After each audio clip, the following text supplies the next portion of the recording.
Okay. तो hello hello friends, हाय दोस्तों, हाय बच्चों। तो बच्चों, आज हम आप लोगों के लिए एक अम्ल भस्म और लवण जो कि क्लास 10th का केमिस्ट्री का चैप्टर नंबर 3 है लेकर आया हूँ दोस्तों। तो बिल्कुल आप लोग भरपूर सपोर्ट करेंगे, आप लोगों को उम्मीद है। और मैं एक चीज़ के बारे में, एसिड क्या होता है, बेस और साल्ट के बारे में एक एक चीज़ों को बारीकी से मैं उसको सॉल्व करूँगा। और क्या है कि मैं उसके प्रॉपर्टीज़ को, केमिकल प्रॉपर्टीज़, फिजिकल प्रॉपर्टीज़, जितने सारी प्रॉपर्टीज़ हैं, जो भी बातें हैं, सब मैं इस चैप्टर में डील करने वाला हूँ। तो बिल्कुल ध्यान से देखेंगे, वीडियो को स्किप नहीं करेंगे। चलिए आगे बढ़ते हैं। ओके, तो देखो अम्ल भस्म और लवण। अम्ल भस्म और लवण, acid base and salt, right. तो हम अपने चारों तरफ क्या देखते हैं, हम अपने चारों तरफ बहुत सारे पदार्थों को देखते हैं जो क्या होता है, जो तत्वों और यौगिक से मिल के बना होता है ना। और उनके जो टेस्ट होते हैं, उनके जो स्वाद होते हैं, अलग अलग तरह के। कोई खट्टा होता है, कोई बहुत ही कड़वा होता है, और कोई क्या होता है, नमकीन या साल्टी होता है दोस्तों। तो आप लोग देखते हैं, नमक हमारे आसपास किचन में नमक हम लोग यूज़ करते हैं, वो क्या होता है, काफ़ी साल्टी होता है। चीनी यूज़ करते हैं जो कि काफ़ी मीठा होता है। जितने सारे पदार्थ हैं, सबका कुछ न कुछ टेस्ट होता है, जो कि 3 तरह के टेस्ट होते हैं, खट्टे और कुछ कड़वे और कुछ नमकीन, राइट। आगे बढ़ते हैं। गुणों के आधार पर इन सभी पदार्थों को 3 भागों में, कितने भागों में, 3 भागों में बांटा गया है। पहला क्या है, अम्ल, दूसरा क्या है, भस्म, तीसरा क्या है, लवण, है ना। तो अम्ल, भस्म और लवण, एसिड बेस साल्ट, है ना, स्वाद के अनुसार, गुणों के आधार पर 3 भागों में बांटा गया है, अम्ल, भस्म और लवण।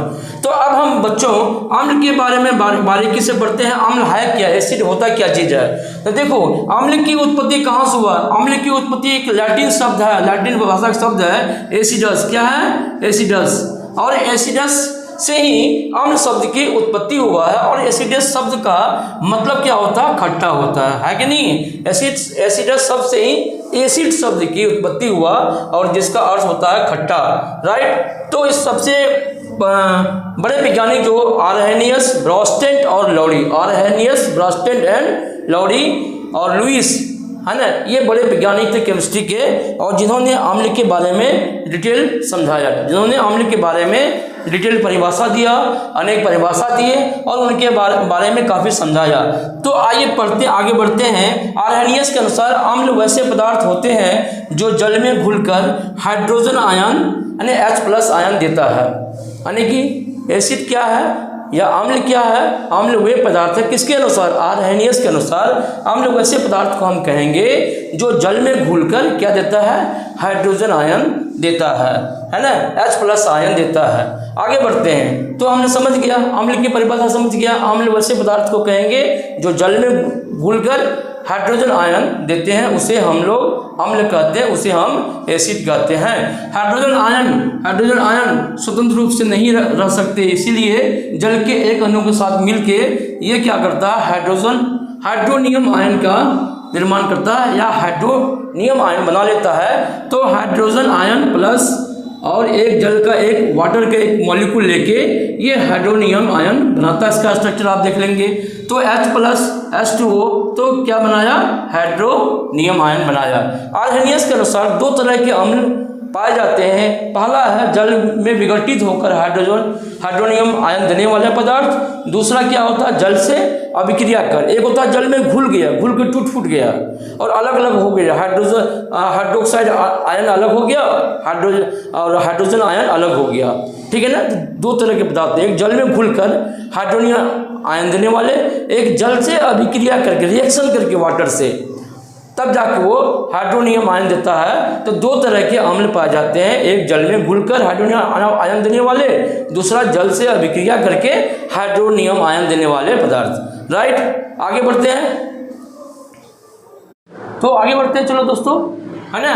तो मैंने क्या बताया, 2 तरह के क्या होते हैं, अम्ल होते हैं। एक होते हैं जल में विघटित होकर आयन देने वाले, हाइड्रोनियम आयन देने वाले, और दूसरा होता है जल से अभिक्रिया कर हाइड्रोनियम आयन देने वाले अम्ल होते हैं। 2 तरह के। एक जल में विघटित होने वाले अम्ल की बात करेंगे तो एक एग्जांपल से समझते हैं। एक HCl है, ये क्या है, HCl है, हाइड्रोक्लोरिक अम्ल को क्या करें हम, जल में इसको डाल देते हैं, जल में मिलाने पर क्या होगा, ये hydrogen ion plus chlorine ion मतलब टूटता है, यानी हाइड्रोजन आयन और क्लोरीन आयन में क्या हुआ, अलग अलग टूट गया, विघटन हो गया इसका, ठीक है ना।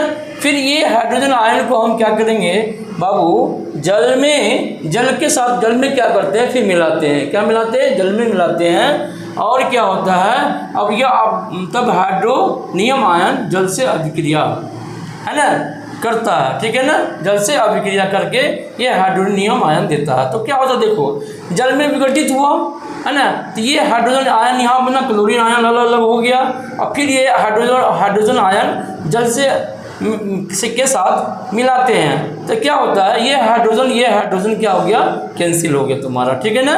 ये हाइड्रोजन ये कैंसिल हो गया। अरे पागल को लगता है इसे ब्लैक दे दिया क्या है ना। तो क्या बनाया, HCl प्लस H2O और H3O और Cl है ना, ये आपका है ना, यहाँ पे हाइड्रोनियम आयन बनके तैयार हुआ और इसको पूर्ण अभिक्रिया यानी कि अभिक्रिया पूर्ण होती है, ठीक है ना। और लास्ट में क्या होता है, हाइड्रोनियम आयन का और क्लोरीन आयन बनके निकलता है, ठीक है। दूसरा, जल से अभिक्रिया कर H3O हाँ हाइड्रोनियम आयन देने वाले अम्ल है ना, अभिक्रिया करके, बात समझ रहे हो ना। वीडियो छोड़ कर नहीं जाना, बहुत कुछ बताना है, बारीकी से बताना है और एक एक ट्रिक के साथ आगे बढ़ते जाना है। पूरा केमिस्ट्री एक एक पॉइंट को छूते हुए हम लोग आगे बढ़ेंगे, ठीक है ना। ध्यान से, एग्जाम में बहुत काम आने वाली है, राइट। अब जल से अभिक्रिया कर हाइड्रोनियम आयन देने वाले अम्ल, तो ये एक बात करते हैं कि कोई भी ऑक्साइड है ना, धातु का ऑक्साइड क्या करते हैं, जल से अभिक्रिया करके क्या देते हैं, हाइड्रोनियम आयन देते हैं, ठीक है ना, ये हाइड्रोनियम आयन देते हैं। उसी तरह सल्फर डाइऑक्साइड है ना, धातु ऑक्साइड, ये क्या सल्फर डाइऑक्साइड है और ये जल से अभिक्रिया करके क्या देता है, ये भी हाइड्रोनियम आयन देते हैं। तो मैंने बताया कि जल में घुलकर हाइड्रोनियम आयन देने वाले अम्ल और जल के साथ अभिक्रिया करके हाइड्रोनियम आयन देने वाले अम्ल, दो तरह के अम्ल होते हैं। अब मैंने बताया, अब आगे बढ़ते हैं। अम्ल कार्बनिक और अकार्बनिक होते, कार्बनिक मतलब ऑर्गेनिक, जो मतलब फ्री प्रकृति से पाए जाते हैं कार्बनिक, और अकार्बनिक जो खनिज लवण से बनाए जाते हैं है ना, उस तरह के तो खनिज जो अम्ल होते हैं। कार्बनिक अम्ल, ऑर्गेनिक एसिड क्या होता है, जैसे सिट्रिक एसिड है ना, ये प्रकृति में हमारे नींबू में पाए जाते हैं, खाद्य पदार्थों में पाया जाता है। जो नींबू हमारे हम अपने घरों में देखते हैं, उस नींबू में कौन सा अम्ल होता है, सिट्रिक अम्ल होता है बच्चों, ठीक है ना। आंवला जो खाते हैं, जो काफ़ी विटामिन सी की मात्रा होती है उसमें भी क्या होता है, एस्कॉर्बिक अम्ल होता है। और कार्बनिक अम्ल किसमें होता है, शीतल पे कोल्ड ड्रिंक वगैरह जो पीते हैं हम लोग, बड़ी चाव से पीते हैं, तो क्या पीते हैं हम लोग, कार्बनिक अम्ल को हम लोग उसमें लेते हैं। लेकिन वो काफ़ी बिल्कुल हानिकारक नहीं होता है, बिल्कुल नॉर्मल होता है ना। इसीलिए खाद्य पदार्थों में इस तरह के ऑर्गेनिक एसिड का यूज़ किया जाता है, राइट। अब और बात करते हैं दूसरी तरफ, कार्बनिक अम्ल के और एग्जाम्पल, सिट्रिक अम्ल खाद्य पदार्थों के परिरक्षण है ना। सिट्रिक अम्ल क्या काम होता है, खाद्य पदार्थों के परिरक्षण के लिए है ना, ये इसका यूज़ किया जाता है ना। परिरक्षण और स्वादिष्ट बनाने के लिए भी और प्रिजर्व करने के लिए भी कार्बनिक अम्ल का यूज़ किया जाता है। एसिडिक अम्ल अचार को खट्टा बनाने के लिए है ना, और सिरका के रूप में डाला जाता है। सिरका के रूप में एसिटिक अम्ल का यूज़ किया जाता है, जो अचार बनाने में अचार को खट्टा बनाने में किया जाता है। टार्टरिक अम्ल बेकिंग पाउडर बनाने में टार्टरिक अम्ल का यूज़ किया जाता है, राइट बच्चों। अब अकार्बनिक जो अम्ल है, दिक्कत नहीं हो रहा, उधर कर रोको, हाँ। तो अकार्बनिक अम्ल, सल्फ्यूरिक अम्ल है ना, सल्फ्यूरिक अम्ल की बात करते हैं हम लोग। सल्फ्यूरिक अम्ल मतलब कि सल्फ्यूरिक अम्ल बैटरी, रासायनिक खाद, पेंट, डिटर्जेंट, हाइड्रोक्लोरिक अम्ल बनाने में हम लोग सल्फ्यूरिक अम्ल, जिसको H2SO4 बोलते हैं बच्चों, उसका हम लोग बैटरी देख रहे हो ना, बैटरी में जो पानी लगता है वो H2SO4 होता है। रासायनिक खाद बनाने में, पेंट का निर्माण करने में, डिटर्जेंट बनाने में, हाइड्रोक्लोरिक एसिड बनाने में भी सल्फ्यूरिक एसिड का यूज़ किया जाता है। तो देखो HCl को क्या बोलते हैं, हाइड्रोक्लोरिक अम्ल बोलते हैं। हाइड्रोक्लोरिक अम्ल का यूज़ कहाँ करते हैं हम लोग, है ना, बाथरूम साफ करने में या PVC बनाने में, उसका उत्पादन करने में हम लोग करते हैं। दूसरी ओर नाइट्रिक अम्ल ये भी क्या है, बहुत ही तगड़ा क्या होता है, ये इनऑर्गेनिक एसिड है और कार्बनिक अम्ल होता है, जो क्या होता है TNT डायनामाइट जो विस्फोटक होता है, विस्फोट करने में लैंड माइन्स वगैरह में यूज किया जाता है। हाँ, उसका निर्माण करने में नाइट्रिक एसिड का भी काफ़ी योगदान होता है, काफ़ी उत्पादन करने में इसका जरूरत होता है। ठीक है ना।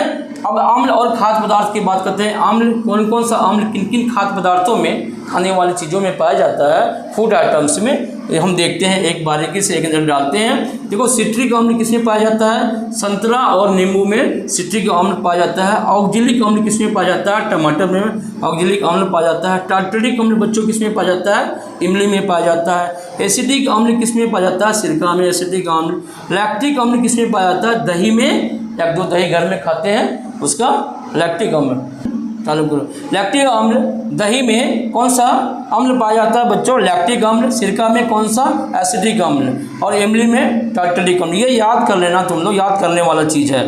ये फॉर्मिक अम्ल किसमें पाया जाता है, चींटी का डंक, चींटी जब काट लेता है चिल्लाते हो ना, वो चींटी के डंक में पाया जाता है, फॉर्मिक अम्ल पाया जाता है। नेचर के पौधों का डंक, एक प्लांट होता है जिसका क्या होता है, अगर तुम्हारे स्किन पर लग जाएगा ना वो रुई वगैरह, तो काफ़ी खुजली होने लगता है, काफ़ी दर्द होता है। तो वो नेचुरल का प्लांट होता है जिसके है ना पत्ते या उसमें रुई टाइप का एक डंक होता है, वो लग जाता है। एस्कॉर्बिक अम्ल होता है आंवला में। कार्बनिक अम्ल सोडा वाटर में, राइट। और देखो मेलिक अम्ल किसमें, सेब में कौन सा एसिड पाया जाता है, मेलिक एसिड। चाय में कौन सा, टेनिक अम्ल पाया जाता है। ये याद कर लेना, तुम्हारे काम की चीज़ें हैं। चलो फिर आगे बढ़ते हैं, राइट। अम्ल, भस्म और लवण। तो देखो दोस्तों, प्रबल अम्ल और दुर्बल अम्ल, है ना। प्रबल अम्ल strong acid and weak acid क्या होता है ना। प्रबल अम्ल और वीक एसिड क्या होता है, थोड़ा सा और पीछे कर लो तो थोड़ा सा।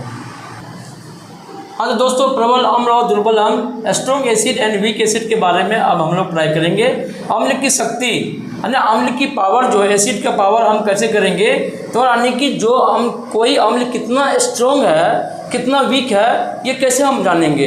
ये हम जानते हैं जब एसिड को, जब अम्ल को जल में घोलते हैं तो जितना हाइड्रोनियम आयन देगा उसी के आधार पर, उसी की मात्रा पे हम कहेंगे कि ये पावरफुल है, ये वीक है। समझे ना, एसिड ये पावरफुल है, ये वीक है। यानी कि हाइड्रोनियम आयन जितना गिव आउट करेगा उसके आधार पर हम उसका शक्ति को हम आंकेंगे। ठीक है ना।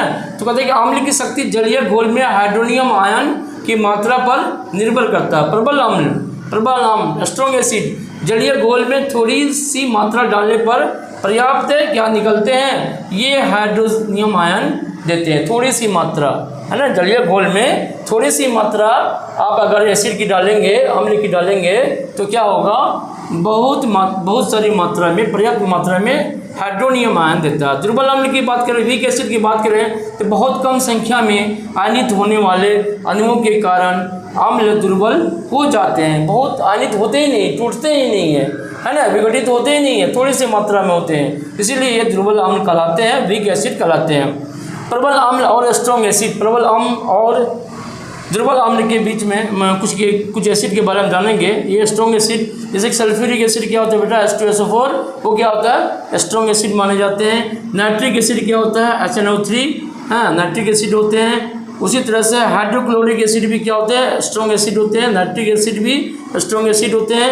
उसी तरह से दुर्बल अम्ल, वीक एसिड क्या क्या होता है, एसिडिक एसिड, हाँ, CH3COOH। ऑक्जेलिक एसिड का formula COOH whole two. Phosphoric acid H3PO4, ये सब वीक एसिड होते हैं, हाँ, जो जल में कम आयनित होते हैं, राइट। अब आगे बढ़ते हैं, चलो। तो बच्चों अब बात करते हैं सांद्र और तनु अम्ल का। कंसंट्रेट एंड डाइल्यूट एसिड क्या होता है। कम सांद्रण वाले अम्ल तनु अम्ल क्या कहलाते हैं, तनु अम्ल को इंग्लिश में डाइल्यूट एसिड कहते हैं। और अधिक सांद्रण वाले अम्ल को सांद्र अम्ल यानी कि कंसंट्रेट एसिड बोला जाता है। ठीक है ना। तो एग्जाम्पल 1 लीटर में, अब तनु अम्ल और सांद्र अम्ल को समझने के लिए एक एग्जाम्पल लेते हैं। माना कि 1 लीटर पानी में क्या करते हैं हम लोग, 500 ग्राम H2SO4 डाल देते हैं। कितने में, 1 लीटर पानी में अगर 500 ग्राम H2SO4 डालोगे तो वो क्या होगा, वो घोलने पर सांद्र अम्ल बनेगा। क्या होगा? यानी कि उसकी सांद्र, उसकी जो कंसंट्रेशन कैपेसिटी ज़्यादा हो जाएगा, है कि नहीं? लेकिन 1 लीटर में अगर 100 ग्राम SO4 डाले तो क्या होगा? तो वो तनु अम्ल बनेगा, डाइल्यूट अम्ल प्राप्त होगा। बात समझा? एक कंपेरिजन है। ऑक्सी अम्ल और हाइड्रा अम्ल, कुछ अम्लों में हाइड्रोजन के अलावे ऑक्सीजन परमाणु भी होते हैं, उसे क्या कहते हैं? ऑक्सी अम्ल कहते हैं। वैसे अम्ल जिनमें सिर्फ हाइड्रोजन परमाणु ही होते हैं उसे हाइड्रा अम्ल कहते हैं। ऑक्सी अम्ल H2SO4, इसमें देखो ये हाइड्रोजन भी है, ऑक्सीजन भी है, ये ऑक्सीजन भी है। HNO3, ये हाइड्रोजन भी है, ऑक्सीजन भी है, इसीलिए ये ऑक्सी अम्ल हो गया। हाइड्रा अम्ल हो गया HCl, हाइड्रोब्रोमिक, है ना, हाइड्रो आयोडिक और हाइड्रोफ्लोरिक, ये सब एसिड है जिसमें सिर्फ हाइड्रोजन है, इसीलिए इसे हाइड्रा एसिड कहते हैं। राइट, चलो आगे बढ़ते हैं। फिर अम्लों की भास्मिकता देखो, बात करते हैं बेसिसिटी ऑफ एसिड की बात करते हैं। कहते हैं कि किसी अम्ल के एक अणु में उपस्थित विस्थापन योग जो हाइड्रोजन होते हैं ना, उसी की संख्या को हम लोग अम्ल की भास्मिकता से डिनोट करते हैं, प्रदर्शित करते हैं। जैसे देखो, अगर एक हाइड्रोजन है, HCl की बात करते हैं, देखो HCl में कितने हाइड्रोजन है? रिप्लेसेबल एक हाइड्रोजन है, तो क्या बोलेंगे इसको? एकल भास्मिक बोलेंगे, है ना? हाँ, मोनो बेसिक बोलेंगे। उसी तरह से देखो HNO3 में एक क्या है? हाइड्रोजन है। H2SO4 में 2 हाइड्रोजन क्या रिप्लेसेबल है? H2SO4 में 2 है, H3PO4 में 3 है, तो क्या त्रिभास्मिक बोलेंगे। इस तरह से हम भास्मिक मतलब कि अम्ल की भास्मिक के बारे में हम लोग जानकारी प्राप्त करते हैं। एकल भास्मिक है कि द्विभास्मिक है ना, कि त्रिभास्मिक है। बात समझ गया? तो पार्ट 1 को यही क्लोज करते हैं। पार्ट 2 जल्द आने वाला है, आप लोग देखेंगे इसको। ठीक हो गया? वीडियो अच्छा लगेगा तो लाइक एंड सब्सक्राइब जरूर करेंगे। थैंक यू बच्चों।